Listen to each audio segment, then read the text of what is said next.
Ron, you're busy out here, man. Oh, I'm busy. Yeah. You are so busy. Are you still auditioning, or are projects coming to you and you're just picking and choosing at this point? There's a little bit of both. Both, okay. You know, for the stuff that I want to do that they don't want me to do, I generally have to audition for that. And for the stuff that they want me to do, I don't always have to audition for it. I miss it a little bit. Yeah. Auditioning was always fun because it was a chance to, you just got to get out there and try your hand in things. You didn't get them, you know. I auditioned for a lot of great parts that other people played really well. Yeah.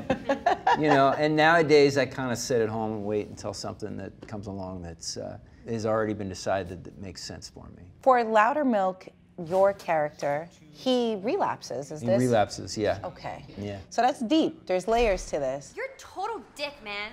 There. See you go? Good. I love this show. I really love it. I love playing this guy. He's like the biggest a-hole in the world who has, you know, can't make a friend to save his life. And he's in charge of sort of like shepherding fellow alcoholics through recovery. Loudermilk is really funny because I think there's like a hard-fought clarity and self-knowledge that comes to people who struggled with addiction and just really started doing the work on it. What can I get you? I'd like a large coffee. Okay, so hot coffee. Hot coffee. Okay, room for cream. Totally leave room for cream. How is it working on A Million Little Things on ABC? It's great. That's a heavy role. It is a That's a lot. Yeah, I mean, because you want to play it right. I think you have a responsibility not to be cavalier about it. I mean, it's a real tragedy that's the basis of a group of guys being cool with each other, and one of their friends commits suicide. You're not gonna believe this. John killed himself. From a story perspective, I think what it allows us to do is to meet a group of friends in this moment of grief, which I think when those things happen, it cracks you wide open. You're sort of at your most raw, you're most vulnerable.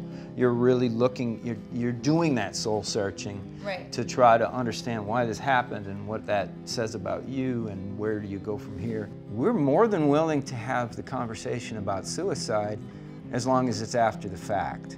You know? Yep. But after the fact's too late to do anything about it. You know, I'd like that conversation, I'd like to, you know, take the shrink wrap off of that conversation before the facts. If you hadn't called to tell me about John, I would be dead right now.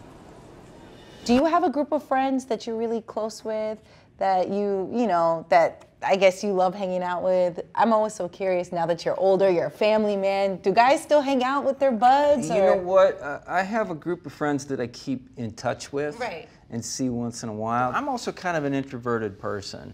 I mean, my wife is my best friend. Oh my gosh. That's it. Probably because she's the only one who could put up with me. So, so it works out. It's all right. That is so awesome. So, you know, a lot of us fell in love with you in Office Space. The thing is, Bob, it's not that I'm lazy.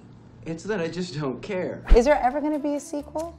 Well, I don't think so. 2 reasons. I think if there were going to be a sequel, it would have happened by now. And the second reason is Mike Judge has just never been the person to do something because it would be lucrative to do it.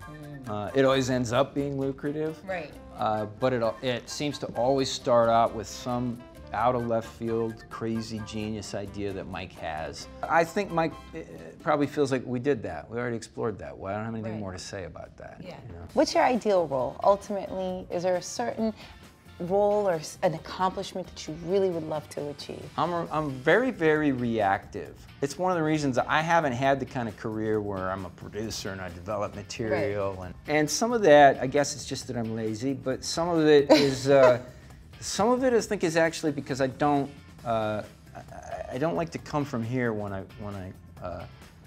decide what I'm going to do.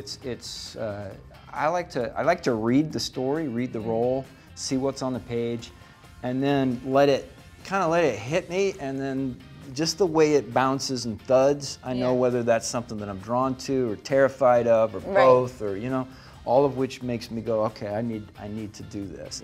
I guess the thing I like to do is something that's significantly different from the last thing I did. Well, thank you so much for hanging out with us today. Thanks so much. Of Thanks course. for the time.